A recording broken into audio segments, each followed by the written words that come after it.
மீண்டும் உங்கள் ஒவ்வொருவரையும் கர்த்தராகிய இயேசு கிறிஸ்துனுடைய பரிசுத்த நாமத்தினாலே வாழ்த்தி நாங்கள் வரவேற்கிறோம். ஆமேன்.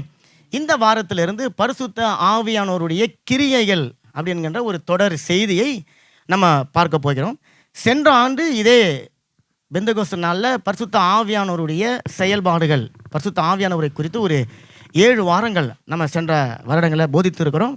அதில் பரிசுத்த ஆவியானவர் என்றால் யார், பரிசுத்த ஆவியானவர் ஏன் நமக்கு வேணும், அவர் தெய்வமா, அவரால் ஒரு சில காரியங்களை செய்ய முடியுமா முடியாதா, அவர் நம்முடைய வாழ்க்கையில் என்னென்ன செய்கிறார் என்பதையெல்லாம் 7 வாரங்கள் போதித்திருக்கிறோம். நம்முடைய யூடியூப் சேனலில் அது இருக்கிறது. அதை நீங்கள் பார்த்தால் உங்களுக்கு அது பிரயோஜனமாக இருக்கும். அப்போ தேவனால் நமக்கு வாக்குத்தத்தமாக பண்ணப்பட்டு இயேசு கிறிஸ்துவினால் உறுதிப்படுத்தப்பட்ட பரிசுத்த ஆவியானவர் இன்றைக்கும் அவர் நம்மோடு கூட இருக்கிறார். ஆமேன். ஆவியானவர் இல்லாமல் ரட்சிக்கப்பட்ட ஒரு மனுஷனால் எந்த விதமான ஒரு கிரியையும் செய்ய முடியாது.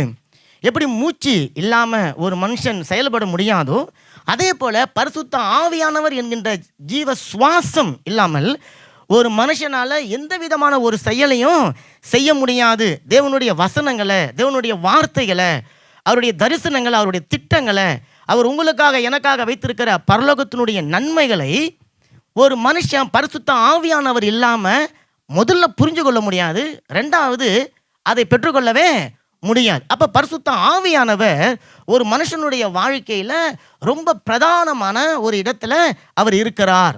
நான் பேசும்போது நீங்கள் ஒரு வார்த்தையை கவனிச்சிருப்பீங்க. நான் பரிசுத்த ஆவின்னு சொல்லல, பரிசுத்த ஆவியானவர். அவர் ஒரு நபர், அவருடைய பிரசன்னம் நமது மத்தியில் இருக்கிறது. இப்போ வேதம் சொல்லுகிறது பரிசுத்த ஆவியானவர் நமக்குள்ளே வந்து தங்கி தரித்திருந்து நாம் செய்ய வேண்டிய காரியங்கள் எல்லாம் நமக்கு அவர் சொல்லி கொடுக்கிறார். பரிசுத்த ஆவியானவர் கிரியைகள் ஏராளமாக இருக்கிறது, வித்தியாசமானவைகளாக இருக்கிறது.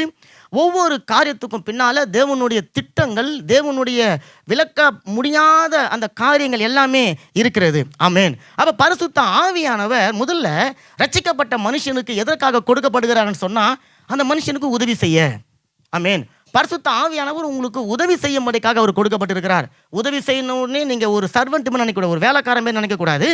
அவர் உங்களுக்கு பலன் கொடுக்கிறவராக, உங்களை நடத்துகிறவராக, உங்களை போதிக்கிறவராக, உங்களுக்கு கற்றுக் கொடுக்கிறவராக, உங்கள் கூடவே இருந்து உங்களை செயல்பட செய்கிறவராக பரிசுத்த ஆவியானவர் அவர் இருக்கிறார். அப்போ பரிசுத்த ஆவியானவர் பரலோகத்தில் பிதாவாகிய தேவனால இயேசு கிறிஸ்துவின் மூலமாய் நமக்கென்று உண்டு பண்ணி வைக்கப்பட்டிருக்கிற ஆசீர்வாதங்கள் அது என்ன, அதை எப்படி பெற்றுக்கொள்ளணும், இதையெல்லாம் பரிசுத்த ஆவியானவர் நம்ம கூட இருந்து நமக்கு அவர் சொல்லிக் கொடுக்கிறவராக இருக்கிறார்.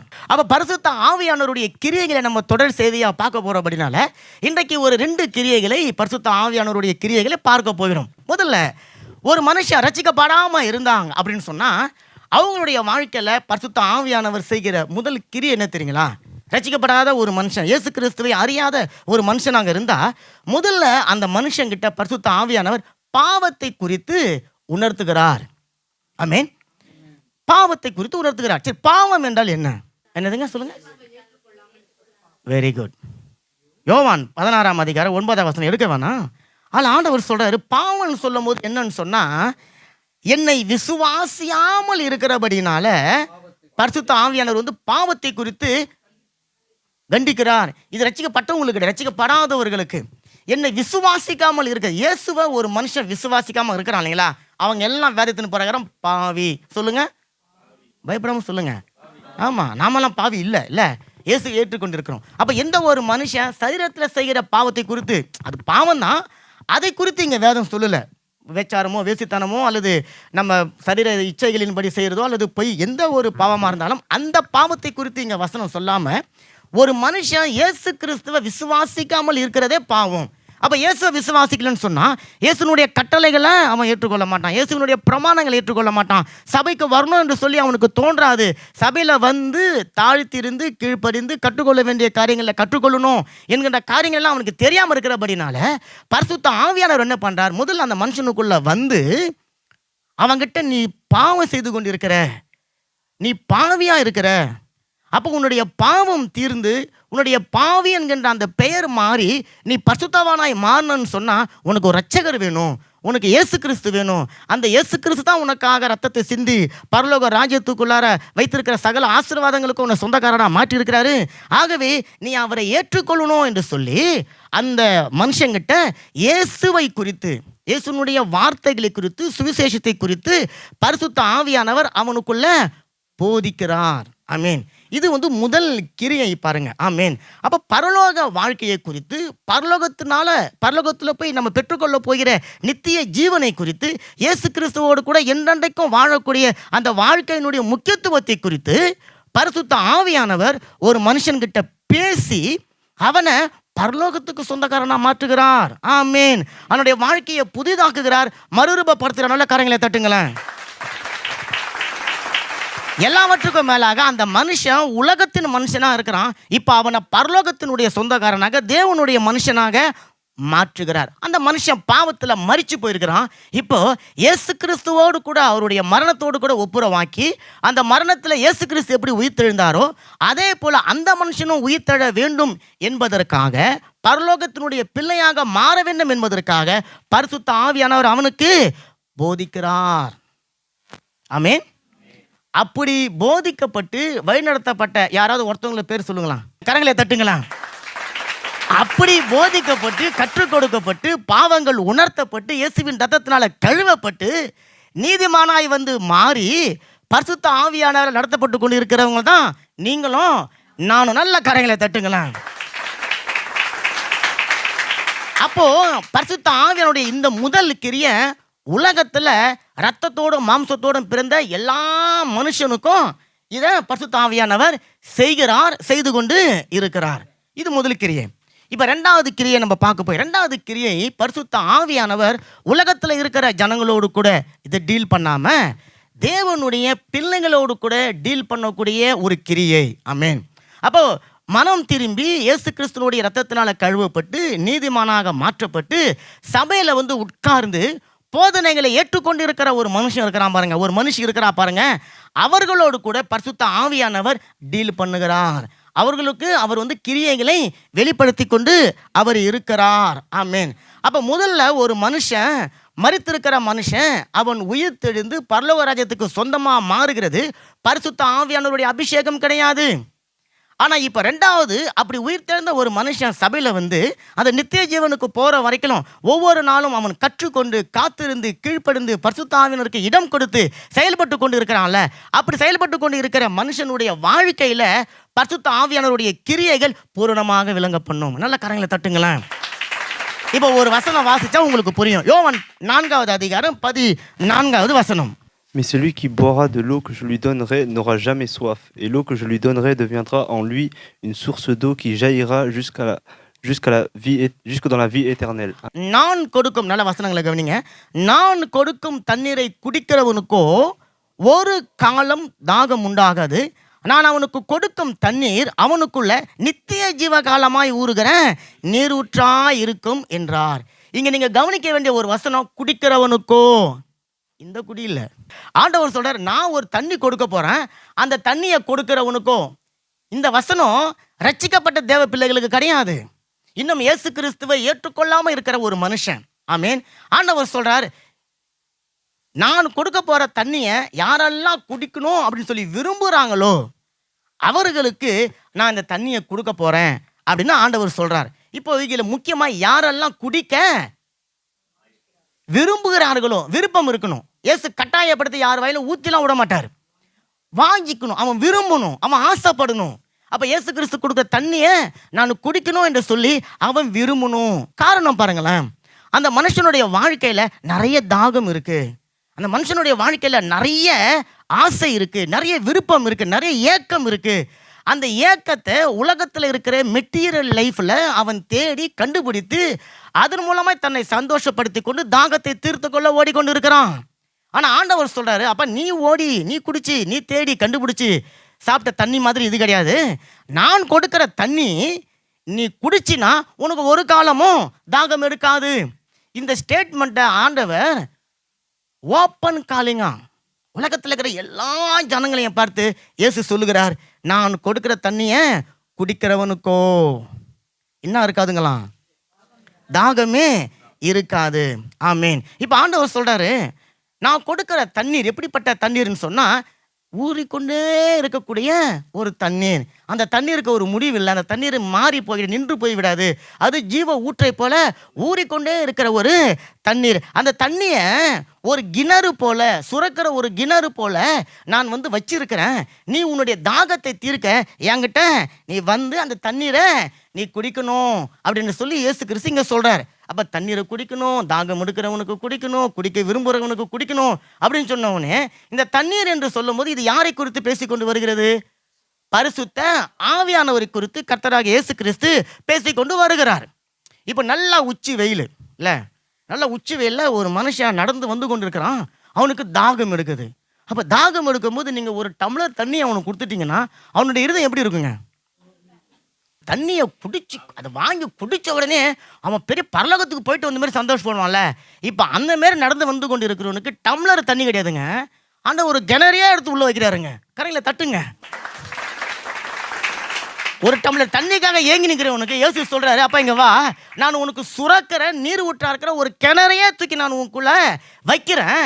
இப்போ நீ டம்ளர் டம்ளரா தண்ணியை தேடின்னு போக தேவையில்ல. உனக்கு தேவைப்படும் போதெல்லாம் நீ உனக்குள்ள இருந்து ஊறுகிற தண்ணீர் எடுத்து நீ குடிச்சுக்கொள்ள. நல்லா புரிஞ்சவங்க கரையில தட்டுங்களேன். ஆனா இப்ப ஜனங்க என்ன பண்றாங்கன்னா, ஆண்டவரே நீங்கள் கிணற வச்சுட்டீங்க, தண்ணியை வச்சுட்டீங்க, டெய்லி தண்ணி எடுத்து குடிக்குது எனக்கு கஷ்டமாகுது.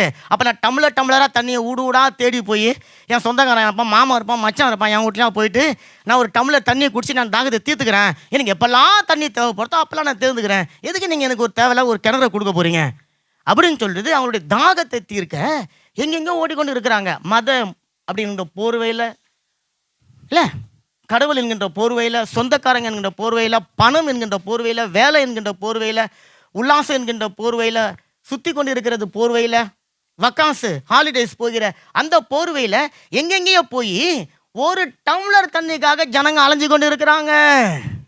ஆண்டவர் சொல்கிறாரு, நீ ஒரு டம்ளர் தண்ணிக்காக அலைஞ்சு நிற்கிற, என்கிட்ட 1000 டம்ளர்கள் தண்ணீரை குடிச்சாக்களும் தீராத நீர் ஊற்றாகிய ஜீவகாலம் எல்லாம் சுரக்கிற கிணறு இருக்குது, அதை நான் உனக்கு கொடுக்கிறேன். ஏதோ குடிக்கிற தண்ணியை பற்றி ஆண்டவர் பேசல, நீங்க குடிக்கவே முடியாத ஜீவ நீர் ஊற்றாகிய பரிசுத்த ஆவியானவரை குறித்து பேசி கொண்டு இருக்கிறார். நம்ம கையை தட்டிட்டோம்ல, நல்லா நாமளும் ஒரு காலத்தில் அப்படித்தான் இருந்தோம் இல்லை? எங்கெங்கேயோ போய் எங்கெங்கேயோ நடந்து சடங்காச்சாரங்களில் கடவுள் பக்தி என்று பேர்வையில் பக்தியை மறுதளித்தவர்களாக எதையோ சுமந்து கொண்டு நம்ம ஓடிக்கொண்டிருந்தோம். ஆனால் நம்முடைய வாழ்க்கையில் கடைசி என்னத்தமா ஆச்சுங்க, ஒரு டம்ளர் தண்ணிக்கு இயங்குற வாழ்க்கை தாங்க நம்ம வாழ்க்கை. ஒரே ஒரு டம்ளர் தண்ணி தாங்க நம்முடைய வாழ்க்கையாக இருந்துச்சு. இன்றைக்கி ஓடிக்கொண்டு இருக்க எல்லாருடைய வாழ்க்கையும் இந்த ஒரு டம்ளர் தண்ணி தான். அதுக்காகத்தான் இவ்வளோ பிரயாசம். ஆனால் ஜீவ நீர் உள்ள எப்போதும் சுரந்து கொண்டிருக்கிற கிணறை பெற்றுக்கொண்டவர்கள் மாத்திரம்தான் சபையில் வந்து உட்கார்ந்து கொண்டு இருக்கிறீங்க. நல்ல கரங்களை தட்டுங்களேன். ஆண்டவர் சொல்றாரு, அநேகர் ஒரு டம்ளர் தண்ணியை தேடி ஓடிக்கொண்டிருக்கிறாங்க. ஆனால் ஒரு மனுஷி என்ன தேடி நான் வேணும் அப்படின்னு சொல்லி சபைக்கு வந்திருக்கிறாங்கல்ல, அவங்களுடைய வாழ்க்கையில் ஆண்டவர் சொல்றாரு, நான் இனி ஒரு காலமும் உங்களுக்கு தாகமே எடுக்காத எப்போதும் சுரந்து கொண்டிருக்கிற ஜீவ நீர் ஊற்றுள்ள கிணறு நான் உங்களுக்குள்ள வைக்கிறேன். ஆமென். இப்போ 2வது ஒரு வசனம் எடுத்து வாசிங்க. யோவான் 7ஆம் அதிகாரம் 38வது வசனம். வேத வாக்கியம் சொல்கிறபடி, என் இடத்தில் விசுவாசமாய் இருக்கிறவன் எவனோ அவன் உள்ளத்திலிருந்து ஜீவ தண்ணீர் உள்ள நதிகள் ஓடும் என்றார். வேத வாக்கியம் சொல்லுகிறபடி என்னிடத்தில் விசுவாசமாய் இருக்கிறவன் எவனோ, சொல்லுங்க எல்லாரும், எவனோ, பயப்படாம சொல்லுங்க, எவனோ. இது உலகத்தில் இருக்கிற எவனோ கிடையாது. அந்த அவனை பத்தி இங்க பேசல. இது சபையில் உட்காந்து இருக்கிறாங்கல்ல அவங்கள. ஏன் அதுக்கு முன்னாடி சொல்லுது, என்னிடத்துல விசுவாசமாய் இருக்கிறவன். முன்னாடி ஆண்டவரை விசுவாசிக்காதவன் கண்ட இடத்துக்கு ஓடிக்கொண்டு இருந்தான். அவனை பார்த்து சொன்னாரு, குடிக்கிறவனுக்கோ அப்படின்னு சொன்னாரு. இந்த இடத்துல வசனம் சொல்லுது, என்னிடத்துல விசுவாசமாய் இருக்கிறவன் எவனோ. அந்த அவன் எவன் யாருங்க? நம்ம தான் இல்ல. நம்மளை பார்த்து ஆண்டவர் சொல்றாரு, எவனோ என்னை விசுவாசிக்கிறாங்க யாரா இருந்தாலும் அவர்களுடைய உள்ளத்தில் இருந்து ஜீவ தண்ணீர் உள்ள நதிகள் ஓடும் அப்படின்னு சொல்றாரு இல்ல. எத்தனை பேருக்கு இது புரியுதுங்க? அப்ப விசுவாசிக்கிறவன், இயேசுவை நம்புகிறவன், தேவன் தான், அவர் தான் தேவன், இயேசுதான் கர்த்தர் என்று சொல்லி நம்புகிற ஒரு மனுஷன் இடத்துல இருந்து ஆண்டவர் சொல்றாரு, ஜீவ நதிகள் உள்ள தண்ணீர்கள், அந்த நதிகள் புறப்பட்டு ஓடும்னு சொல்றாரு. ஒரு குறிப்பிட்ட ஜனத்தை ஸ்பெசிஃபிக்கா ஆண்டவர் ஐடென்டிஃபிகேஷன் பண்ணி சொல்றாரு. சபைக்குள்ளார வந்து உட்கார்ந்து கொண்டு இருக்கிறவங்க, அப்ப சபையில வந்து உட்கார்ந்து கொண்டு தேவனுடைய பிள்ளைகளாக இருக்கிறவர்களுடைய வாழ்க்கையில ஆண்டவர் சொல்றாரு, நான் ஜீவ தண்ணீர் உள்ள நதிகள் ஓடும்படிக்கு செய்கிறேன். இப்ப இந்த தண்ணி உங்களுக்குள்ள இருக்குமா அல்லது உங்களை விட்டு ஓடின்னு இருக்குமா? இல்ல, உங்களுக்குள்ள இருக்கும். அப்புறம் என்ன பண்ணும்? அது ஓடிக்கொண்டு இருக்கும். உங்களுக்குள்ள சுரக்கும், சுரந்து அது மிகுதியாய் உங்களை விட்டு ஓடிக்கொண்டு இருக்கும். ஆமேன். பாய்ந்து ஓடிக்கொண்டு இருக்கும். அப்ப பிரித்தெடுக்கப்பட்ட ஒரு ஜனம், வேறு பிரிக்கப்பட்ட ஒரு ஜனம், இயேசு கிறிஸ்துவுக்காக தனியாக எடுத்து வைக்கப்பட்ட ஒரு ஜனத்தை பார்த்து ஆண்டவர் சொல்றார், உங்களுக்குள்ளார அந்த நதிகள் ஓடும். அப்ப இங்க எதை குறித்து பேசுறாருன்னு சொன்னா, அடுத்த வசனம் வாசிங்க, 39 பிரதர். தம்மை விசுவாசிக்கிறவர்கள் அடைய போகிற ஆவியை குறித்து இப்படி சொன்னார். எஸ், இன்னும் மகிமைப்படாது இருக்கிறதினால் பரிசுத்த ஆவி இன்னும் அருளப்படவில்லை. ஆமா, இப்போ இந்த ஜீவ தண்ணீர் உள்ள நதி அப்படின்னு சொல்றத என்னவாக தான் சொல்லுவதாக இயேசு இங்க சொல்றாரு, தம்மை விசுவாசிக்கிறவர்கள் அடைய போகிற பரிசுத்த ஆவியானவரை குறித்து இயேசு கிறிஸ்து இங்க சொல்றாரு. பாருங்க, முதல்ல கிணறு அப்படின்னு சொன்னார். கிணறு உள்ள வைக்க போறேன், அது சுரந்து கொண்டே இருக்கும், அப்ப தண்ணீர் குறையாது, ஒரு கிணறை வைக்கிறேன் அப்படின்னு சொல்லிட்டாரு. இங்க ஆண்டவர் சொல்றாரு, ஜீவ தண்ணீர் உள்ள நதி உங்களுக்குள்ள இருந்து பாயும்ன்றாரு. அங்க கிணறுன்றாரு, இங்க நதின்றாரு. ரெண்டுமே தண்ணீர் தான். இப்ப கிணற்றுக்குள்ளார இருக்கிற தண்ணிக்கு ஒரு பவர் இருக்கு, ஒரு வல்லமை இருக்கு. ஆமேன். ஆனா அந்த தண்ணில இருந்து கரண்ட் எடுக்க முடியுமா? எடுக்க முடியாது. ஆனா அதே நதியில, ஆறுல ஓடுகிற தண்ணிக்கு ஒரு வகையான வல்லமை, ஒரு வகையான பவர் இருக்கு. அதுல இருந்து கரண்ட் எடுக்க முடியுமா? எடுக்க முடியும். அந்த கரண்ட் நதி மட்டமா பயன்படுத்த போகுது இல்ல, அந்த கரண்ட் எடுத்து எல்லாருக்கும் பயன்படுத்த போறோம். ரெண்டுமே தண்ணி தான், ரெண்டுமே ஆவியானவருக்கு அடையாளம் தான். ஆனா ஒரு தண்ணி உங்களுக்கு மட்டும், இன்னொரு தண்ணி உலகத்துக்கு. நல்ல கரைகளை தட்டுங்களா. அப்ப ஆவியானுடைய அபிஷேகம் முதல் உங்களுக்கு, ரெண்டாவது உலகத்துக்கு. ரெண்டுமே பரிசுத்த ஆவியானவர் தான். ஆனா ரெண்டு பேருடைய செயல்பாடுகளும் வேற வேற, ரெண்டு பேருடைய கிரியைகளும் வேற வேற. ரெண்டு பரிசுத்த ஆவியானவர் இல்ல, செயல்படுகிற விதம், அவர் செயல் விதம். அப்ப ரெண்டுமே பரிசுத்த ஆவியானவர். நம்ம ரட்சிக்கப்படும் பொழுது நமக்குள்ள ஆவியானவர் வந்து விடுகிறார். அது ஆவியானவருடைய அபிஷேகம் இல்ல. நல்லா புரிஞ்சுக்கணும். ரட்சிக்கப்படும் போது ஒரு மனுஷனுக்குள்ள பரிசுத்த ஆவியானவர் வந்துடுறார். ஏன் வந்துடுறாருன்னா, அவன் செத்து போய் கிடந்தான். இப்போ இயேசு கிறிஸ்துவின் ரத்தத்தினாலும் அவருடைய வார்த்தையினாலும் வசனத்தினாலும் சுவிசேஷத்தினாலும் அவன் உயிர் தெழுந்துட்டான். இப்போ அவனுக்கு புதிய உலகம், அவன் புதிய மனுஷன், அவனுக்கு ஒன்றுமே தெரியாது. அப்போ நல்லது கெட்டது அவனுக்கு கற்றுக் கொடுக்குற ஒரு பரிசுத்த ஆவியானவர் அவனுக்கு கூட இருக்கிறார். அவனுக்கு கற்றுக் கொடுக்கிறார், போதிக்கிறார், சொல்லிக் கொடுக்கிறார். இதற்கு பரிசுத்த ஆவியானவர் அவனுக்குள்ள வேணும். இப்போ அது கிணற்றுக்கு அடையாளமா இருக்குது. கிணறு அவனுக்கு தேவைப்படும் போதெல்லாம் அவன் எடுத்து குடிச்சிக்க வேண்டியதுதான். அப்போ அவனுக்கு தேவை, ரட்சிக்கப்பட்ட ஒரு மனுஷனுக்குள்ள பரிசுத்த ஆவியானவர் வந்து அவனுடைய தேவைகளை சந்திக்கிறார். பாவத்தில் விடாதபடிக்கு, அவன் கெட்டதை பார்த்துடாதபடிக்கு, தீமைக்கு போய்விடாதபடிக்கு, குறிப்பா நாத்திகம் ஆராதனைக்கு ஆமா தவற விட்டுறக்கூடாது, அது கட்டாயம் வந்துடணும்னு சொல்லிட்டு அவன் உள்ளத்துல போட்டு நல்லா உருக்கி உருக்கி பிடிச்சி எடுத்துனேங்கிறார். அது கிணறுக்கு சமம். இயேசு கிறிஸ்துவானவர் மகிமை நம்பிக்கையா அவனுக்குள்ள வந்து தங்கிடுறாரு. மீட்பு நாளுக்கு என்று முத்திரையாக மீட்கப்பட்டுட்டான். இது எல்லாமே பரிசுத்த ஆவியானவருடைய அந்த ஃபர்ஸ்ட் கிரியை, முதல் அனுபவம். அது கிணற்றுக்கு சமம். இப்போ அந்த மனுஷன் செத்து போய் கிடந்தான்ல, அவன் உயிராயிட்டு இப்போ சபையில் வந்துட்டாங்க. சபையில் வந்த உடனே உன்னதத்தினுடைய பரிசுத்த ஆவியானவரால் அந்த பவரால் நிரப்பப்படுறான். அதுதான் நதியில் ஓடுற தண்ணீரில் எடுக்கிற கரண்ட்டுக்கு சமம். இதுவும் பரிசுத்த ஆவியானவர் தான். இதுதான் வந்து ரெண்டாவது அனுபவம். அப்போ நம்ம வாசித்த அந்த முதல் பகுதியில் யோவான் வாசித்தோம் இல்லையா, 20:19 பரிசுத்த ஆவியானவரை பெற்றுக்கொள்ளுங்கள் அப்படின்னு சொல்லி இயேசு கிறிஸ்து சீடர்கள் மேல ஊதினார். அங்க என்ன பண்ணாருங்களா? ஊதினார். பரிசுத்த ஆவியானவரை இயேசு கிறிஸ்து பெற்றுக்கொள்ளுங்கள் அப்படின்னு சொன்ன உடனே சீடர்கள் பரிசுத்த ஆவியினுடைய அபிஷேகத்தை பெற்றுக்கொள்ளல, சீடர்கள் பரிசுத்த ஆவியானவரை பெற்றுக்கொண்டாங்க. மறுபிறப்புக்கு அடையாளமான பரிசுத்த ஆவியானவர். ஏன்னா பாவ உலகத்துல இந்த சீடர்கள் இருக்கிறாங்க. இயேசு கிறிஸ்து இனி அவங்க கூட இருக்க போறது கிடையாது. இப்போ அவர்கள் ஒரு புதிய காரியத்தை செய்ய போறாங்க. அப்போ அவங்களுடைய வாழ்க்கை மறுரூபமாக்கப்பட்டு மறுபிறப்பு அடைந்த ஒரு சரீரமாக மாறணும். அதற்காக பரிசுத்த ஆவியானவரை ஊதி பெற்றுக்கொள்ளுங்கள்னு சொன்னாரு.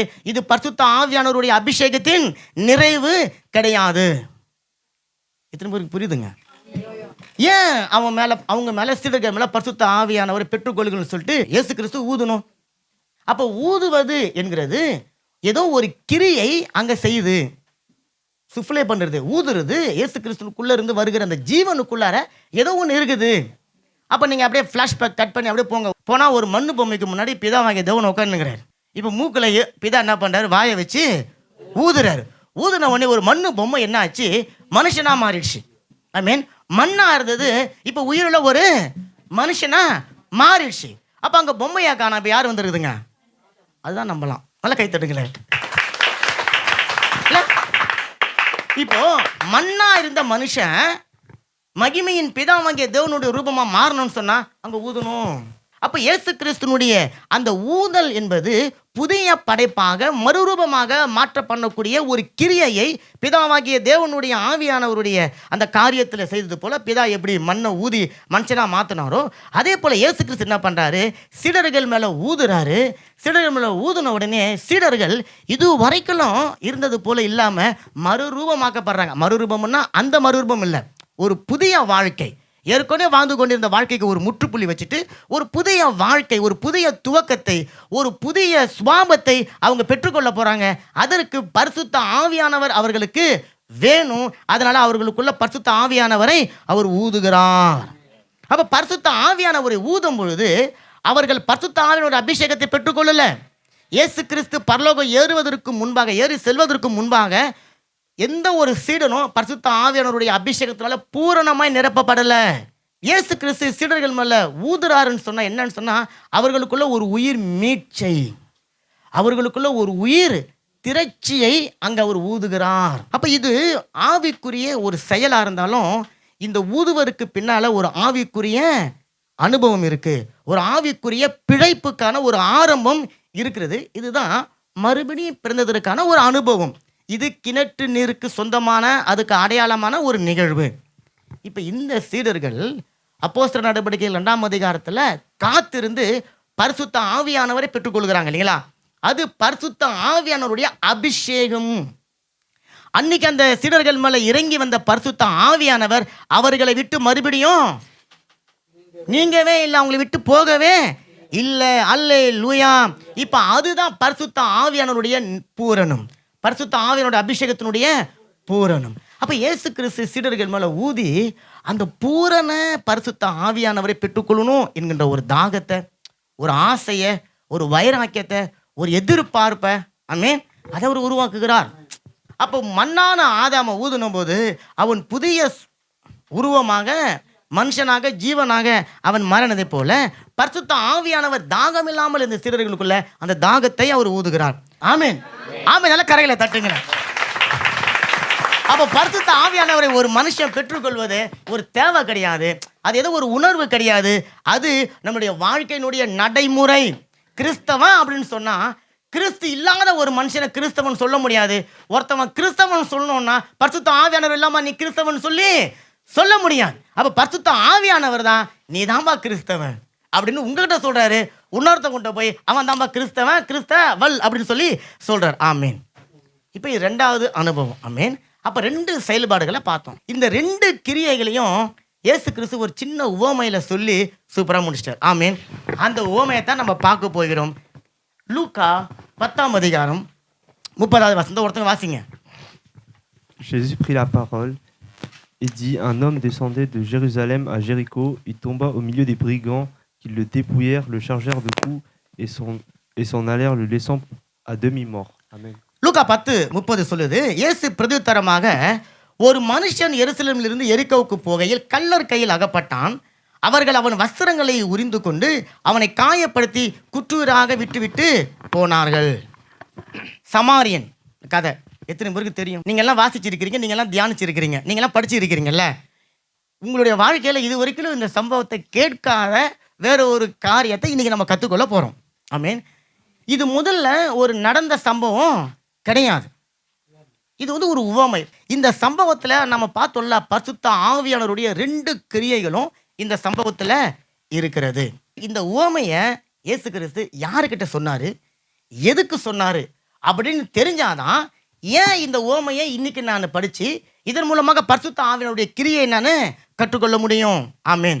முதல்ல இந்த கதையை அல்லது இந்த சம்பவத்தை, இந்த ஓமையை யாருக்கிட்ட சொன்னார்? லூக்கா 10:25.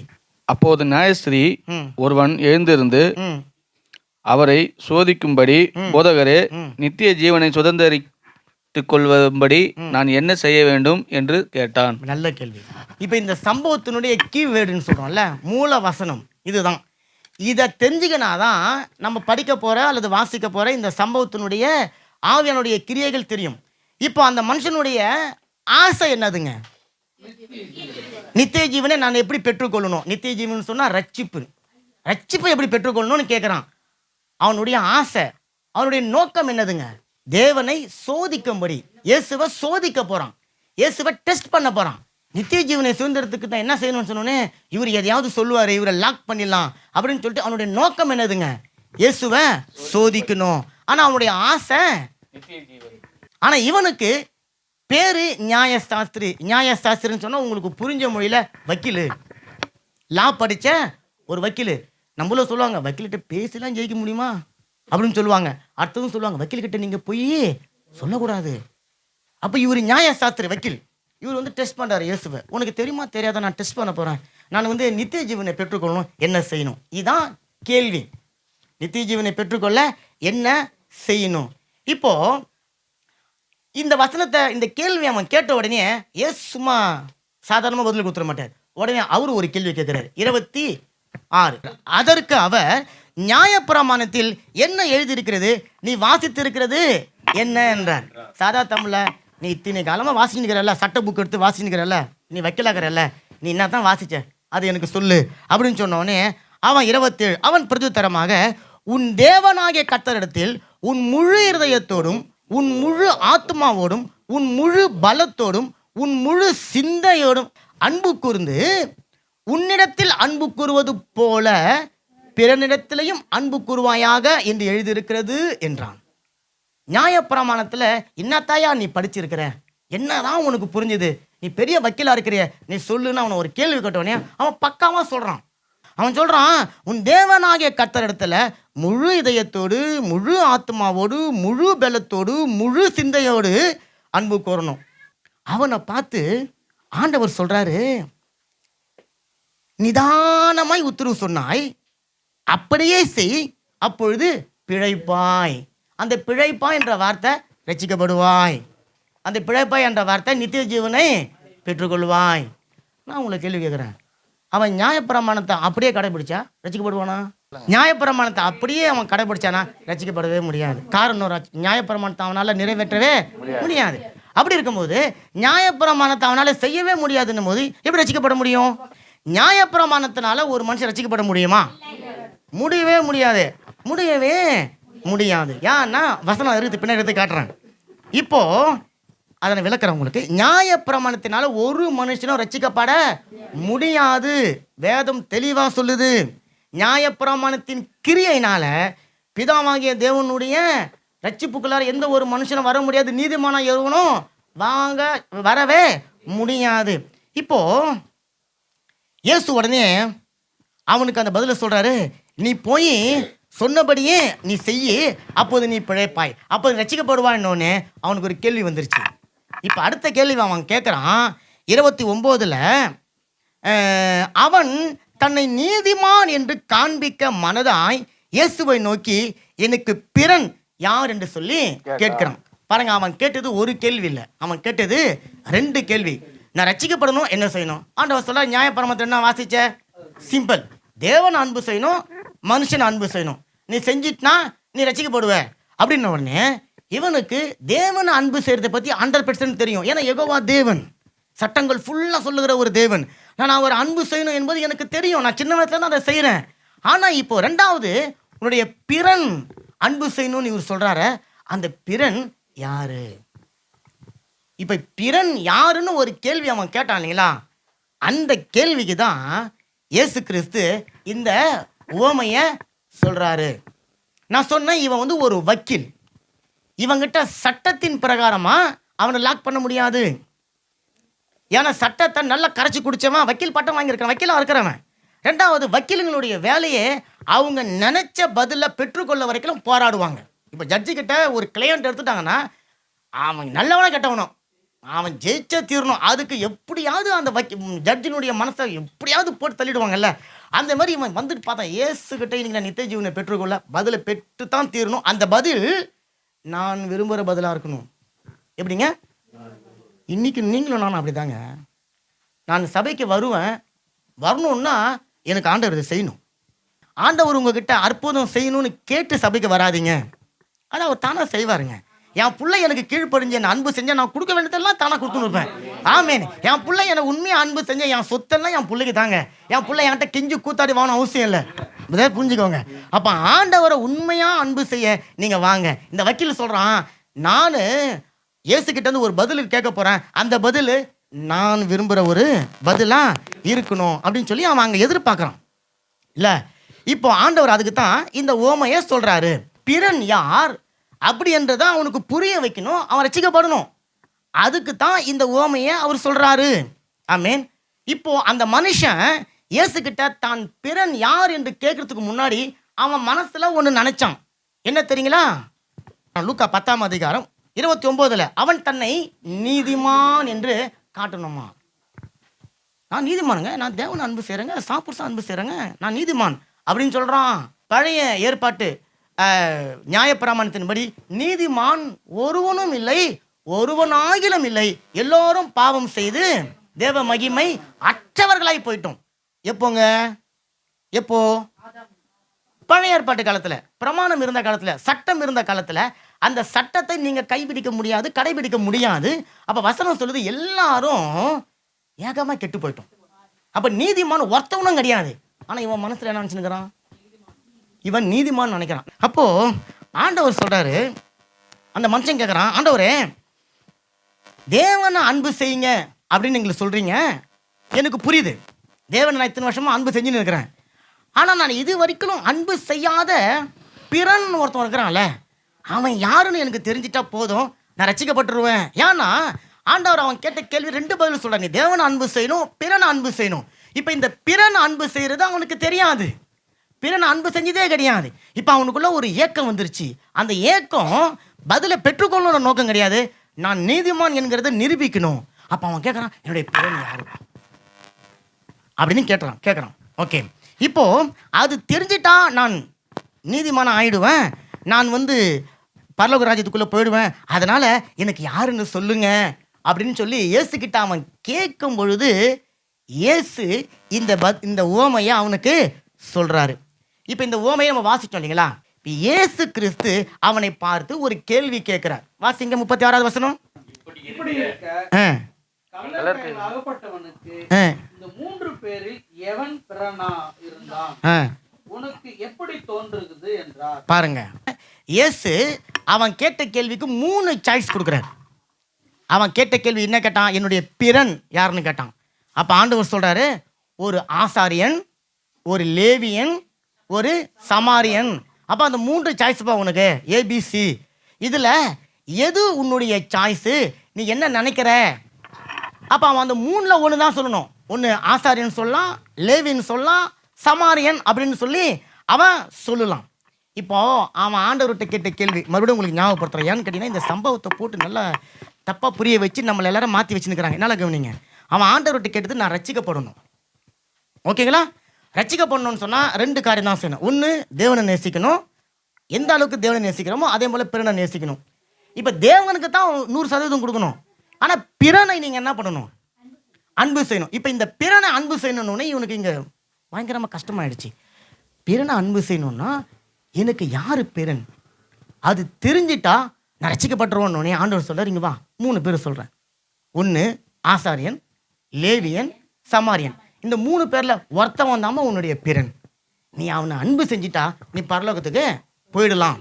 3 பேரையும் ஆண்டவர் அவனுக்கு பதில் கொடுக்குற. இந்த 3ல் 1 தாயா அவனை எடுக்கணும் அப்படின்னு சொன்னவனே அவன் நம்மள மாதிரிலாம் யோசிக்கிற ஆள் கிடையாது. அவன் வக்கீல் படிச்சோம்ல, 37வது வசனம். அதற்கு அவன் அவனுக்கு இரக்கம் செய்தவனே என்றான். போதும். இதுல எவனுக்கு எவன் இரக்கம் பண்ணான்? கீழே விழுந்து கிடந்தவனுக்கு சமாரியன் இரக்கம் பண்ணான். அப்போ அவனுக்கு எவனுக்கு? கீழே விழுந்து கிடந்தவனுக்கு இரக்கம் செய்தவனே என்னுடைய பிறன் அப்படின்னு சொல்லிட்டு அவன் இன்டெலிஜென்ட், அவன் ஒத்துக்கினான். இப்போ ஆண்டவர் என்ன சொல்றாரு பாருங்க, அப்பொழுது நோக்கி எந்தபடியே செய்யி. நீ போய் ரோட்டில் அடிபடுறவங்க நீ உதவி செஞ்சினா நீங்க பரலோகம் போயிடுவ. நீ அடிபட்டு இருக்கிற ஒருத்தனுக்கு நீ காயத்தை கட்டுனா நீ ரட்சிக்கப்பட்டுருவ, நீ பரலோகம் போயிடுவ. இவன் கேட்ட கேள்வி, பரலோகம் போறதுக்கு என்ன பண்ணணும்? உன் பிறனை நேசிக்கணும்னு சொல்றாங்க, அன்பு செய்யணும். அந்த பிறன் யாரு? இந்த பிறன் அடிபட்டவன் கிடையாது. பிறன் யாருங்க இந்த சம்பவத்துல? 3 பேர் தான் சொன்னாருங்க. 3 பேர் தான் அந்த சம்பவத்துல. ஒன்னு ஆசாரியன், ஒன்னு லேவியன், ஒன்னு சமாரியன். இந்த 3 பேர்ல ஒருத்தவன் தான் அந்த வக்கீலுக்கு பிறன். அவன் ஒரு பதில கண்டுபிடிச்சான். என்ன பதில்? சமாரியன் தான் எனக்கு பிறன் சொல்லிட்டான். ஆண்டவர் சொல்ல, நீ போய் அந்த மாதிரி செய்யு. என்ன அர்த்தம்? இப்ப நீ கேள்வி கேட்ட இல்ல, என்னுடைய பிறன் யாருன்னு சொல்லி, உன்னுடைய பிறன் தெரிஞ்சுட்டா நீ அவனை அன்பு செஞ்சிருவ. அன்பு செஞ்சுட்டா ரசிக்கப்பட்டுருவ. ரசிக்கப்பட்டா நீ பரலோகம் போயிடுவல. போய் செய்யான்ட்டாரு. இப்போ போய் என்ன செய்யணும்? இவன் போய் பிறனை அன்பு செய்யணும். அந்த பிறன் யாரு? சமாரியன். இங்க ஆண்டவர் உதவி செய்யறத பத்தி பேசல. ஓகே, நான் ஒரு கேள்வி கேட்கிறேன். உதவி செஞ்சா நித்திய ஜீவனை பெற்றுக்கொள்ள முடியுமா? முடியாது. அப்படின்னு பாத்தீங்கன்னா பெரிய பெரிய கோடீஸ்வரலாம் எல்லாரும் நித்திய ஜீவனை பெற்றுக்கொண்டு இருக்கணுமே. உதவி செஞ்சா நித்திய ஜீவனை பெற்றுக்கொள்ள முடியாது. உதவி செஞ்சா பரலோகம் போக முடியாது. உதவி செஞ்சா ரட்சிக்கவே பட முடியாதுங்க. அப்படி இருக்கும்போது தர்மம், அப்படி இருக்கும்போது இயேசு கிறிஸ்து நீ என் போய் உதவி செய்ப்பா அப்படின்னு சொன்னா, இயேசு அந்த மனுஷனை தவறான ரூட் டைவர்ஷன் எடுக்க சொல்றாரு. நீ எப்படி செய்யணும்? நீ வந்து உதவி செய்யணும், ஏழைங்களுக்கு உதவி செய்யணும். அதாவது ஏழைக்கு உதவி செய்யணுமா? செய்யணும். ஏழைக்கு உதவி செய்யணும், தர்மம் பண்ணணும், நீங்க அவங்களுக்கு கொடுக்கணும். இது எல்லாமே வேற. ரட்சிக்கப்பட்ட மனுஷனுக்குள்ளார இருக்கக்கூடிய சுபாவம் இது. ரட்சிக்கவே படல அந்த மனுஷன். அவன் ரட்சிக்கப்படணும்னு சொன்னா பிறனை நேசிக்கணும், பிறனை அன்பு செய்யணும். அந்த பிறன் இந்த சமாரியன். இப்ப ஆண்டவர் சொல்றாரு, நீயும் அந்தபடியே போய் சமாரியான அன்பு செய்யு அப்படின்னு சொன்னா, இங்க நமக்கு முன்னாடி வந்து என்ன சொல்லிட்டாங்கன்னா, நீ அந்த கீழே விழுந்து கிடந்தானே அவனை அன்பு செய்யணும் அப்படின்னு சொல்லிட்டாங்க. சரி, இப்போ இந்த சம்பவத்துல சமாரியன் யாரு? இயேசு கிறிஸ்து. இந்த சம்பவத்துல இயேசு கிறிஸ்து தான் சமாரியன். ரட்சிக்கப்பட வேண்டியது யாருங்க? கீழே விழுந்து கிடந்தானே அவன் ரட்சிக்கப்படணும். ஆசாரியனோ லேவியனோ சமாரியனோ ரட்சிக்கப்பட தேவை இல்லை. ஆனா உலகம் எப்படி சொல்லிச்சுன்னா, நீ உதவி செஞ்சா பரலோகம் போயிடலாம். இப்ப நல்லா கவனிங்க, ரட்சிக்கப்படுவதற்கு அவசியம் இல்லாத ஒருத்தவன் ரட்சிக்கப்பட வேண்டியவனுக்கு உதவி செஞ்சா நீ பரலோகம் போயிடுவ. இங்க ரட்சிக்கப்பட வேண்டியவன். இப்ப 4ஆவதா ஒரு கேரக்டர் ஆண்டவர் இன்ட்ரோடியூஸ் பண்ணி வைக்கிறார்ல, அந்த 4ஆவதா ஒருத்தவங்கிறான அவன், அந்த நபர் அவன் தான் ரட்சிக்கப்படணும். ஆனா உன்னுடைய பிறன் யார் அப்படின்னு கேட்கும்போது இவன் கிடையாது. இந்த 3 பேர்ல ஒருத்தவன் தான் பிறன். இப்ப ரட்சிக்கப்பட வேண்டியவன் இவன். அப்ப ரட்சிக்கப்பட வேண்டிய அவசியமே இல்லாத லேவியன், ஆசாரியன், சமாரியன், இந்த 3 பேரும் ரட்சிக்கப்பட வேண்டிய அவசியம் இல்லாதவங்க. இவங்க ரட்சிக்கப்பட வேண்டிய அவசியம் இருக்கிறவனுக்கு ஒருத்தனுக்கு உதவி செஞ்சா இவங்க ரட்சிக்கப்படுவாங்கன்றாங்க. இந்த கேள்வி உங்களுக்கு புரியுதா நான் சொல்றது? இப்போ உலகம் என்ன சொல்லுங்க? இப்போ நீங்க எல்லாம் நம்பர் சொன்னீங்க, அந்த படியை செய்யணும்னே நான் போய் உதவி செய்யணும், இரக்கம் பாராட்டணும்ன்றீங்க. இப்போ உங்ககிட்ட கேள்வி, இரக்கம் யாருக்கு பாராட்ட சொல்லி நீங்க நினைச்சுக்கிறீங்க? இத்தனை நாளா இரக்கம் பாராட்டணும்னு சொல்லி நீங்க யார் நினைச்சுக்கிறீங்க? விழுந்துக்கிறவனுக்கு இரக்கம் பாராட்டணும். நல்லா கவனிச்சுக்கோங்க, விழுந்துக்கிறவனுக்கு இரக்கம் பாராட்டணும். யார் இரக்கம் பாராட்டுவா? 3 பேர், ஆசாரியன், லேவியன், சமாரியன். இந்த 3 பேரும் இவனுக்கு இரக்கம் செய்யணும். இப்ப இவனுக்கு இரக்கம் செஞ்சா இந்த 3 பேர் ரட்சிக்கப்படுவாங்களா? அப்படின்னு சொன்னா இந்த கதை தப்பு இல்லை. கீழே விழுந்து கிடந்தவனுக்கு நீங்க உதவி செய்யணும் அப்படின்னு சொல்லி தான் உங்களை எல்லாரையும் சொல்லி அனுப்பிச்சிருக்கிறாங்க. நம்ம அதனால தான் போய் உதவி செய்யறோம். இப்ப இங்க இந்த சமூகத்தின் அடிப்படையில் இந்த 3 பேர், ஆசாரியன், லேவியன், சமாரியன் போய் இந்த கீழே விழுந்து கிடந்தவனுக்கு உதவி செஞ்சா இந்த 3 பேரும் ரட்சிக்கப்படுவாங்க அப்படின்னு சொன்னா எவ்வளோ பெரிய லாஜிக் தப்பா இருக்குது. இப்ப இந்த 3 பேரும் ரட்சிக்கப்பட வேண்டிய அவசியமே இல்லை. இவங்க ரட்சிக்கப்பட வேண்டிய அவசியம் இல்லாதவங்க ரட்சிக்கப்பட வேண்டிய ஒருத்தவனுக்கு போய் உதவி செய்யறதுனால நீ ரட்சிக்கப்படுவான்னு சொன்னா, இங்க கேள்வி உதவி செஞ்சா பரலோகம் போக முடியுமான்றது கேள்வி கிடையாது. என்னுடைய பிறன் யாருன்னு கேட்குறாங்க. அப்ப அந்த பிறன் யாருன்னும் போது அவனுக்கு தெரிஞ்சு போச்சு, சமாரியன் தான் பிறன். கீழே விழுந்து கிடந்தவன் பிறன் கிடையாது. உதவி செய்யணுமா செய்யணும், அவனை காப்பாற்றணுமா காப்பாற்றணும், அது அது அது வேற விஷயம். ஆனா இவன் கேட்ட கேள்வி பிறன் யார்? பிறன் சமாரியன்.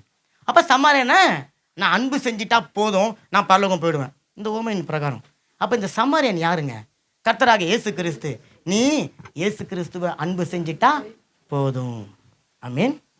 அப்போ நற்கிரியைகள் செய்கிறதுனால, உதவி செய்கிறதுனால எந்த ஒரு மனுஷனும் பரலோகத்துக்கு போக முடியவே முடியாது. ஆமென். 30வது வசனம். ஒரு மனிதன் எருசலேமில் இருந்து எரிகோவுக்கு போறான். அந்த மனுஷன் யார் தெரியுங்களா? ஆதாம். எருசலேம் என்கின்ற ஏதேனில் இருக்க வேண்டியவன் இப்போ எரிகோ என்கின்ற பூமியை நோக்கி வரான். ஏன் வரான்? பாவம் செஞ்சிட்டாங்க. யார் செஞ்சிட்டாங்க? ஆதாம் ஏவாள் பாவம் செஞ்சிட்டாங்க. இப்போ இயேசு என்ன பண்ணாரு? எருசலேம் இந்த ஆவிக்குரிய வாழ்க்கையில் அழைக்கப்படக்கூடிய ஏதேனை மூடி அவர்களை எரிகோன்னு சொல்லப்படக்கூடிய பூமிக்கு அணைச்சிட்டாங்க. பாவத்தின் விளைவால எருசலேமில் இருக்க வேண்டியவங்க, ஏதேன், அதான் எருசலேம் ஏதேன் இருக்க வேண்டியவங்க எரிகோவுக்கு வந்துட்டாங்க. எரிகோ என்னதுங்க? பிசாசினுடைய இடம். அங்க யார் இருப்பாங்க? கள்ளர்கள் இருப்பாங்க, திருடர்கள் இருப்பாங்க, பேய் பிசாசு எல்லாம் இருக்கும். வந்தோடனே இவர் என்ன பண்ணிச்சிங்க? நல்லா வச்சு வாங்குன்னு உள்குத்தெல்லாம் குத்தி நல்லா அடிச்சுட்டு முதல்ல என்ன பண்றாங்களா, அந்த மனுஷன் மேல இருந்த வஸ்திரத்தை இழுத்து போட்டாங்க. ஆதாம் படைக்கப்பட்ட நாளில் அவன் மேல ஒரு வஸ்திரம் இருந்ததுன்னா தெரியுங்களா? நீதியின் வஸ்திரம். அந்த வஸ்திரத்தை அவன் இழந்த உடனே அவன் சொந்தமா ஒரு வஸ்திரத்தை செஞ்சு தச்சு போட ஆரம்பிச்சான். அது அவனுடைய பலவீனத்தெல்லாம் வெளியே காட்டிருச்சு. அப்ப இங்க ஆதாம் என்கின்ற அந்த மனுஷனை கள்ளர்கள் அடித்து போட்டு என்ன பண்ணாங்க? அவனுடைய வஸ்திரத்தை இழுத்துட்டாங்க. ஆமேன். அப்ப அந்த வஸ்திரத்தை இழுத்த உடனே அவனுடைய வாழ்க்கையில பாருங்க காயம், அவனுடைய வாழ்க்கையில வலி, அவனுடைய வாழ்க்கையில வேதனை. அப்ப என்ன பண்றாங்க? அவனை குற்றுவீரா போட்டுட்டு போயிட்டாங்க. ஆண்டவர் சொன்னார், நீ அந்த பழத்தை புசிக்கிற நாளிலே சாகவே சாவாய். ஆனா நம்ம தாத்தா எத்தனை வருஷம் இருந்தாருங்க? 930 வருஷம் இருந்தாரு, சாவலியே அப்படின்னு சொன்னா அவன் பாதி செத்துட்டு ஒரு நடைப்பெண்ணமா இருந்தான். தேவனோடு கூட இருக்கிற கூட உறவுல செத்துட்டான். நீதியின் வஸ்திரத்தை இழந்து போயிட்டான். இப்போ சொந்தமா ஒரு வஸ்திரத்தை தைச்சு போட ஆரம்பிச்சான். அதுக்கப்புறம் இயேசு வந்தார், வேற ஒரு வஸ்திரத்தை கொடுத்தார். அதெல்லாம் வேற கதை. இப்போ அவன் பாதி குத்து வீரமா கொலை வீரமா அவனை போட்டுட்டு போயிட்டாங்க. இப்போ அவன் பாதி செத்தவனா போயிட்டான். இப்போ 31, 32 அந்த வழியா ஒரு ஆசாரியன் வரான், ஒரு லேவியன் வரான். அந்த வசனத்தை நீங்க நல்லா கவனிச்சு பார்த்தீங்கன்னா, அந்த ஆசாரியனும் அந்த லேவியனும் தற்செயலா வந்தாங்களாம். எப்படி வந்தாங்களாம்? அவங்களுக்கு அடிப்பட்ட மனுஷனை பார்க்கணும்னு சொல்லியோ, அவனுக்கு உதவி செய்யணும்னு சொல்லியோ, அவங்கள காப்பாற்றணும்னு சொல்ற எந்த விதமான பர்பஸ் கிடையாது, எந்த விதமான ஒரு முகாந்திரம் கிடையாது. அவங்க தற்செயலா வந்தவங்க. ஆனா நம்ம சபையில் என்ன சொல்லிட்டாங்கன்னா, இந்த ஆசாரியன் கெட்டவன், இந்த லேவியன் கெட்டவன், அவனை மாதிரி நீ இருக்காத. நான் அவனை மாதிரி இருக்க வேண்டியது இல்லை தான், ஆனா அவன் கெட்டவன் கிடையாது. ஆசாரியனை குறிச்சும் லேவியனை குறிச்சும் ஆண்டவர் பேசுறாருன்னா நியாயப்பிரமாணத்தை குறித்து பேசுறாரு. மீட்பின் திட்டத்திற்கு நியாயப்பிரமாணம் சைடில் வந்தவங்க, தற்செயலா வந்தவங்க. ஆமென். மீட்பின் திட்டத்தின் பூரணம் பிரமாணம் கிடையாது. மீட்பின் திட்டத்தின் பூரணம் கிருபை. அப்ப அந்த கிருபையை பெற்றுக்கொள்வது என்பது வேற, பிரமாணத்தை கடைபிடிப்பது என்பது வேற. அப்ப ஆசாரியன் லேவியன் அடிப்பட்டவனை காப்பாற்றவே முடியாது. காரணம், பாவத்தை மன்னிக்க நியாயப்பிரமாணத்துக்கு அதிகாரம் கிடையாதுங்க. லேவியனுக்கு அதிகாரம் கிடையாதான், ஆசாரியனுக்கு அதிகாரம் கிடையாது. நியாயப்பிரமாணத்தினுடைய வேலை தெரியுமா? நீ பாவி, நீ பாவி, நீ பாவியா இருக்கிற, இதை சொல்லினே இருக்கும். ஏன் தெரியுமா? வசனம் தெளிவா சொல்லுது, பிரமாணம் இல்லைன்னு சொன்னா பாவம் ஒண்ணு கிடையாது. அப்ப தேவன் மனுஷனுக்குள்ளார பிரமாணத்தை கொண்டு வந்ததுக்கான நோக்கம் என்னன்னா, தன்னை அவன் நீதிமான நினைச்சு கொண்டு இருந்தான். பாபல் கோபுரத்தை கட்டி தேவனுக்கு நிகராக தன்னை மாற்றும்படிக்கு அவன் போக நினைச்சான். ஆண்டவர் சொல்ற, அப்படியா நான் வச்சுக்கிற ஒரு திட்டத்துக்கு ஒரு சைடா ஒரு திட்டம் தரேன், இது பேரலா வந்துன்னு இருக்கும்.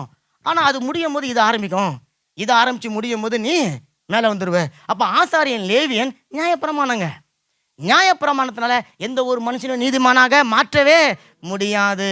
நியாயப்பிரமாணம் கொடுக்கப்பட்டதனுடைய நோக்கம், நீ தகுதியற்றவன்பா, நீ தேவனுடைய பிள்ளைய மாற முடியாது, நீ பரிசுத்தமா இருக்க முடியாது, உன்னால இந்த பூமியில நீதிமான வாழ முடியாதுன்னு சொல்லி உங்களை குத்தி குத்தி குத்தி குத்தி காட்டி உங்களை ரணமாக்குறது மட்டும்தான் நியாயப்பிரமாணத்தின் வேலை.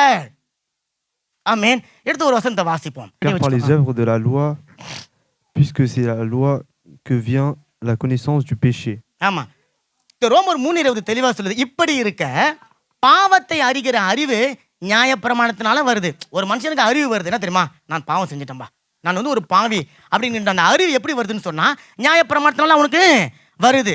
சொல்லிட்டு எந்த மனுஷனும் நியாயப்பிரமாணத்தின் கிரியையினால தேவனுக்கு முன்பாக நீதிமானாக மாற்றப்படுவது இல்லை. நல்ல கரங்களை தட்டுங்களா முதல்ல. இப்ப தெரிஞ்சுக்கினீங்களா? அந்த லேவியன் ஆனாலும் சரி, ஆசாரியன், அவன் விரும்பினாலும் அவனால இந்த மனுஷனுக்கு உதவி செய்ய முடியாது. காரணம், அவன் தற்செயலா வந்தவன், அவன் பேரலா வந்தவன், அவன் சைடா அந்த கோஸ்பலுக்காக கொடுக்கப்பட்ட நற்செய்தியை கேட்டு ஜனம் ரட்சிக்கப்படுவதற்காக கொடுக்கப்பட்ட ஒரு சைடு திட்டம். அந்த திட்டத்தினால ஒரு மனுஷனும் நீதிமானாக மாற்ற முடியாது. நியாயப்பிரமாணத்தினால எந்த ஒரு மனுஷனும் நீதிமானாக மாறவே முடியாது. இன்னும் ஒரு வசனம் வாசிப்போம், கலாத்தியர் 3:11. நியாயப்பிரமாணத்தினாலே ஒருவனும் தேவனிடத்தில் நீதிமான ஆக்கிறதில்லை என்பது வெளியரங்கமா இருக்கிறது. ஏனெனில் விசுவாசத்தினால் நீதிமான் பிழைப்பான் என்று எழுதியிருக்கிறது. வசனம் தெளிவா சொல்லுதுங்க.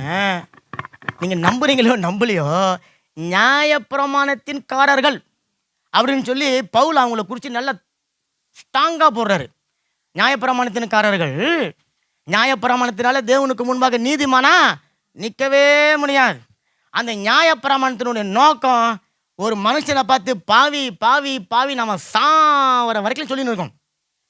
அவனை பாவத்திலேருந்து விடுவிக்கிறதுக்கு ஒரு வழியும் செய்யாது. நீ பாவம் செஞ்சிட்டியா, இதை கொண்டாந்து கொடு போ அப்படின்னு சொல்லி தற்காலிக ஒரு விடுதலையை கொடுத்தது. அப்போ இந்த ஆசாரியன், இந்த லேவியன் கட்டவன் கிடையாதுங்க. அவன் நினைச்சா கூட அவனால செய்ய முடியாது. ஏன்னா அவனுடைய பர்பஸ் அது கிடையாதுங்க. அவன் வந்து பார்த்தான், பாவி போயிட்டான். அவன் நியாயப்பிரமாணத்தின் படி அவன் ஒழுங்கா இருக்கிறான், அவன் வேலையை அவன் செஞ்சிட்டான். ஆமீன். இப்போ எத்தனை சட்டங்களை நீங்க கடைபிடித்தாலும் உங்களுடைய இருதயத்தில் இருக்கிற உள்மன காயங்கள் ஆற்றப்படலைன்னு சொன்னா அந்த சட்டங்களால உங்களுடைய காயங்கள் ஆற்றப்படவே முடியாது. அப்ப நியாயப்பிரமாணம் உங்களை காயங்களை ஆற்றுவதற்காக கொடுக்கல, உங்களுக்கு காயத்தை இன்னும் குத்தி ரணமாக்குவதற்காக கொடுக்கப்பட்டது. காரணம், நீங்க பாவி என்று உணர்ந்து கொண்டே இருக்கணும். நான் பாவி, நான் பாவி, நான் பாவி என்று சொல்லிக்கொண்டே இருப்பதற்காக கொடுக்கப்பட்டது தான் நியாய பிரமாணம். அதற்கு பதிலா அந்த நியாய பிரமாணம் முடிவுக்கு வந்தது.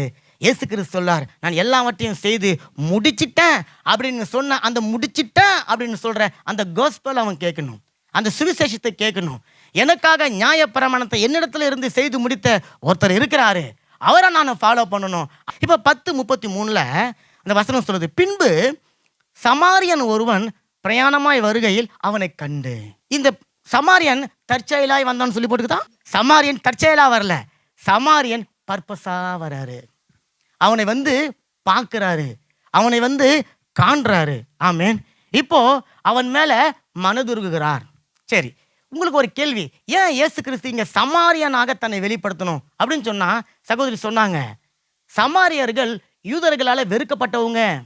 இயேசு கிறிஸ்து இந்த பூமிக்கு வந்த உடனே யாரால வெறுக்கப்பட்டாருங்க? இயேசு கிறிஸ்து இந்த பூமிக்கு வந்தோடனே சொந்த ஜனத்தினால வெறுக்கப்பட்டாருங்க. இயேசு கிறிஸ்துவை அவங்க ஏற்றுக்கொள்ளவே இல்லை. அவர் கல்லால் அடிக்க போனாங்க, புறக்கணிச்சாங்க, தள்ளுனாங்க. அவர் ஏதோ ஒரு தீண்டத்தகாதவர் மாரி அவங்க நினைச்சுன்னு இருந்தாங்க. அப்ப இயேசு கிறிஸ்து, நீ எந்த ஒரு இனத்தை தீண்டத்தகாதவன் சொல்லி கொண்டிருக்கிறியோ அந்த இனத்துக்கு உரியவரா நான் வரேன், நீ என்ன அன்பு செஞ்சினா நீ நித்திய ஜீவனை பெற்றுக்கொள்வ. நல்ல கரங்களை தட்டுங்களேன். அப்ப இயேசு இந்த பூமிக்கு தற்செயலா வரல. இயேசு கிறிஸ்து உலக தோற்றத்துக்கு முன்னதாகவே திட்டம் போடப்பட்டு, உலகத்தின் ஆரம்பத்திலிருந்து தீர்க்கதரிசிகள் மூலமாக சொல்லப்பட்டு, வாக்குத்தத்தங்கள் மூலமாக சொல்லப்பட்டு, பிதாவாகிய தேவனால உறுதி கொடுக்கப்பட்டு இயேசு கிறிஸ்து இந்த பூமிக்கு வந்தார்.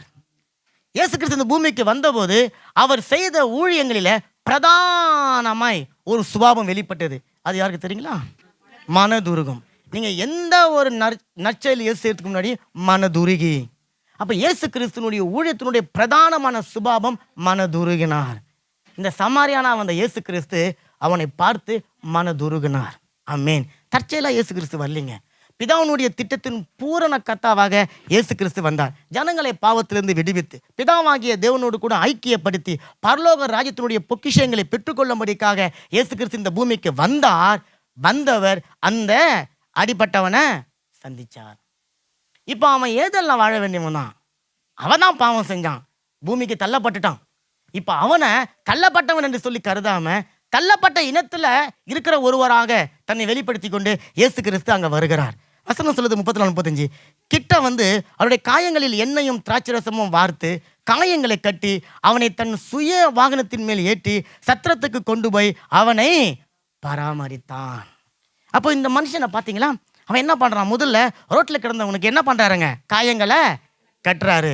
அவனுக்கு எண்ணெயும் திராட்சரசமும் கொடுக்குறாரு.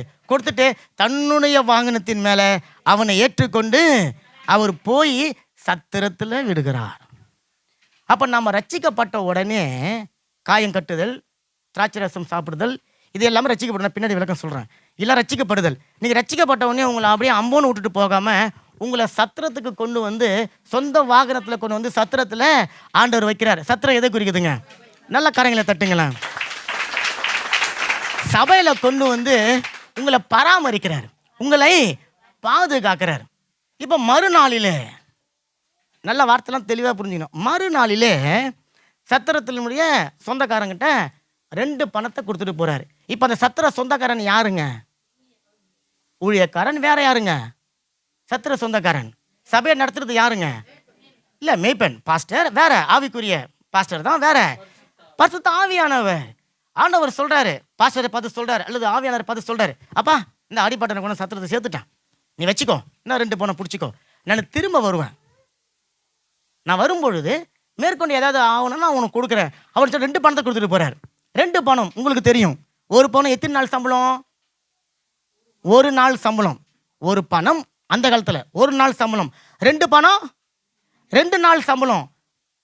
வசனம் சொல்லுது, தேவனுக்கு 1 நாள் 1000 வருஷம். அப்ப 2 பணம் 2000 வருஷம். 2000 வருஷமா சபையை பாதுகாக்க பரிசுத்த ஆவியானவருக்கு தேவையான சகல காரியங்களையும் இயேசு கிறிஸ்து கொடுத்துட்டு திரும்ப வருவேன்னு சொல்லிட்டு போயிருக்கிறார். நல்ல கரங்களை தட்டுங்களேன். அப்ப 2000 வருஷமா ரட்சிக்கப்பட்டவங்களை சபையில கொண்டு வந்து பாஸ்டருங்க, போதகருங்க, ஊழியக்காரருங்க இவர்களை பயன்படுத்தி பரிசுத்த ஆவியானவர் நடத்தி கொண்டு வந்திருக்கிறார். நல்ல கரங்களை தட்டுங்களேன். இப்போ 2000 வருஷம் சபை நடத்துறதுக்கு உங்களுக்கு ஆண்டவர் பணத்தை கொடுத்துட்டு போயிட்டார். நான் மறுபடியும் வருவேன் அப்படின்னு சொல்லிட்டு அவர் போனார். இப்போ அந்த மனுஷன் என்ன கேள்வி கேட்டான்? மறுபடியும் உங்களுக்கு ஞாபகப்படுத்துறேன். அந்த மனுஷன் என்ன கேள்வி கேட்டான்? நான் நித்திய ஜீவனை பெற்றுக்கொள்ளணும், நான் ரட்சிக்கப்படணும்.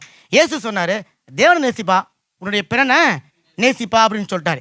இப்போ இந்த 2 வார்த்தையில் இயேசு கிறிஸ்து அந்த மனுஷனுக்கு சுவிசேஷத்தினுடைய ப்ராசஸ் அதை சொல்றார். நீ ரட்சிக்கப்படணும்னு சொன்னா முதல்ல தேவனை நேசிக்கணும், பிதாவாகிய தேவனை நேசிக்கணும். 2வது கர்த்தராகிய இயேசு கிறிஸ்துவை நீ நேசிக்கணும். அவரை உன்னுடைய தெய்வம் என்று சொல்லி உன்னுடைய வாயினால நீ அறிக்கைப்படணும்.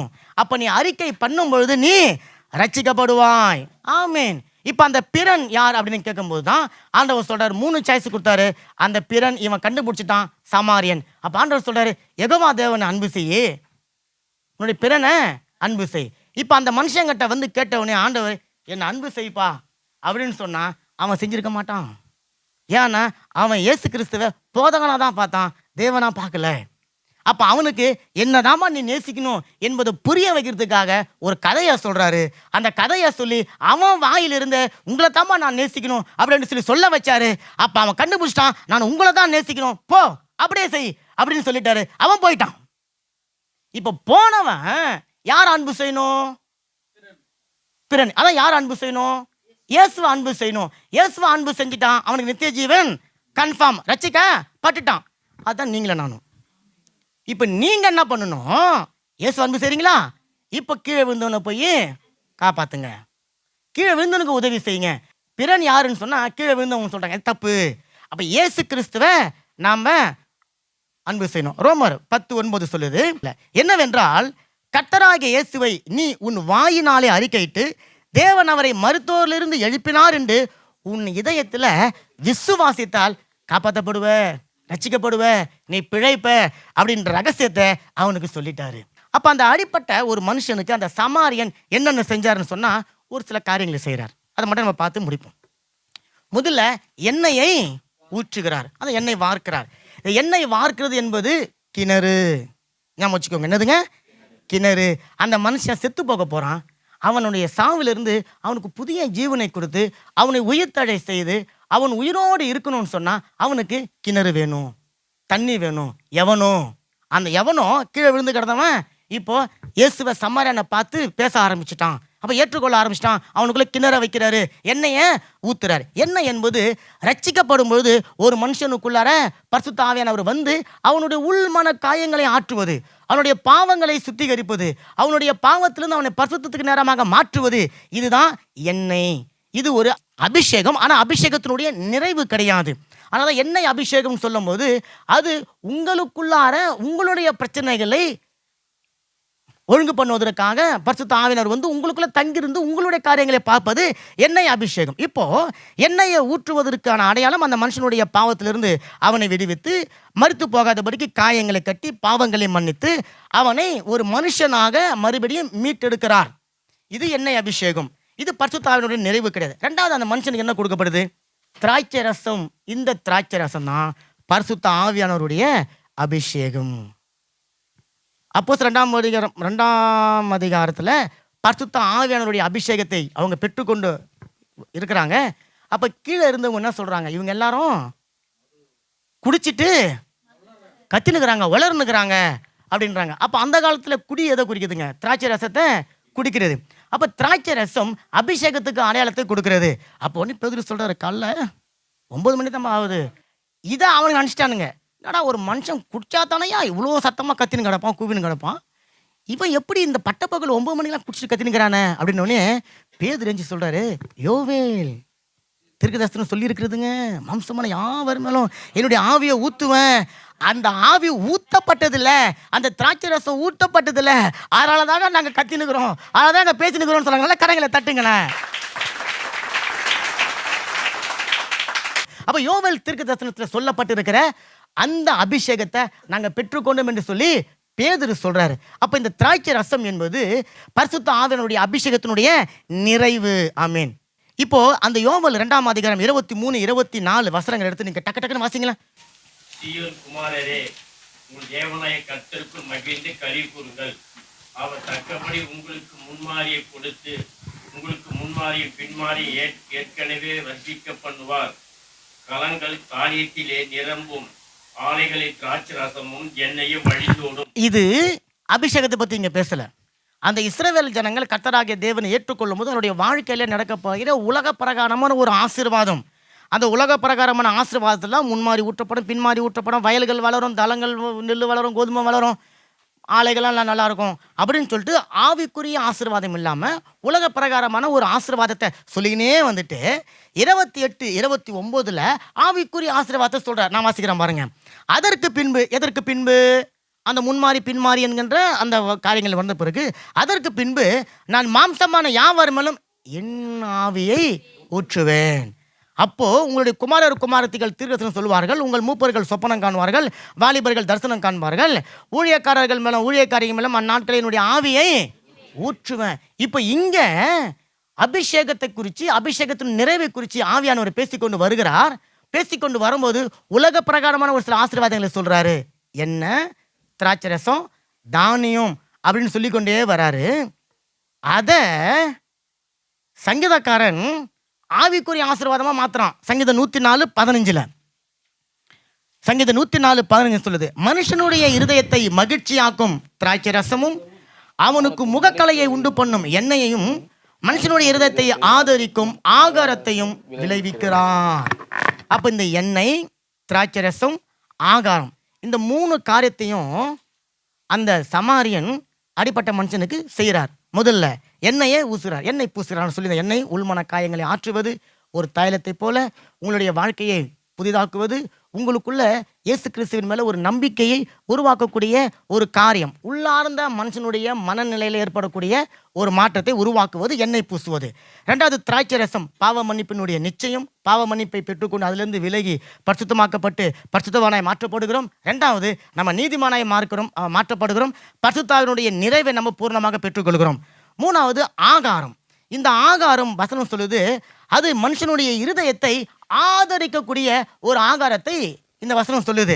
பிரியாணி சாப்பிட்டா உங்களுடைய இருதயம் ஆதரிக்கிற ஆகாரமா பிரியாணி இருக்குமா? இருக்காது. அப்ப இந்த ஆகாரம் என்பது இந்த ஆகாரம் இல்லை, வேற ஏதோ ஒரு ஆகாரம் அவனுக்கு செய்யறாரு பாருங்க. போய் சபையில வச்சு பராமரிக்க சொல்றாரு. இந்த ஆகாரம் நீங்க கேட்டுக்கொண்டு இருக்கிற ஆகாரம், வார்த்தை. ஆமேன். அதான் ஆண்டவர் கொடுக்கிறார். ஆமேன். அப்போ கொடுத்து சபையில் அவனை கொண்டு வந்து வச்சு பராமரித்து வரப்போறாருங்க. ஆமேன். வரும்பொழுது மிச்சம் மீதி ஆவியானவர் ஏதாவது செய்யணுமா? ஊழியக்காரங்க செய்கிற வேலைக்கு தான். ஊழியக்காரங்கள ஒரு வேலை செய்ய முடியாது. என்ன வேலைங்க? எல்லாம் நான் பேக் பண்ணி என் பறவை நாயிட்டு போக முடியாதுல்ல. ஆமாம். அப்போ அவர் தான் வந்து செய்யணும். அவர் சொல்கிறார், நீ பராமரிச்சுரு, ஏதாவது செய்யணும்னா நான் வந்து செய்வேன். அந்த ஏதாவதுன்னா எல்லாரையும் பேக் பண்ணின்னு போகிறது, அது ஆண்டவர் தான் செய்யணும். பொட்டி போடக்கே கட்டுறது தான் என் வேலை, தூக்கின்னு போகிறது யார் வேலைங்க? அதில் சொந்த வாகனம். அந்த சொந்த வாகனம் என்னதுங்க? நல்ல கரங்களை தட்டுங்க, நல்ல கரங்களை தட்டுங்க. ஆவியானவர் இமை பொழுதுல அப்படியே பாயிண்ட் டு பாயிண்ட் நேரம் ஏத்துனாருன்னா அங்கே தான் கொஞ்சம் இறக்குவார். ஏஞ்சி நில்லுங்க எல்லாரும்.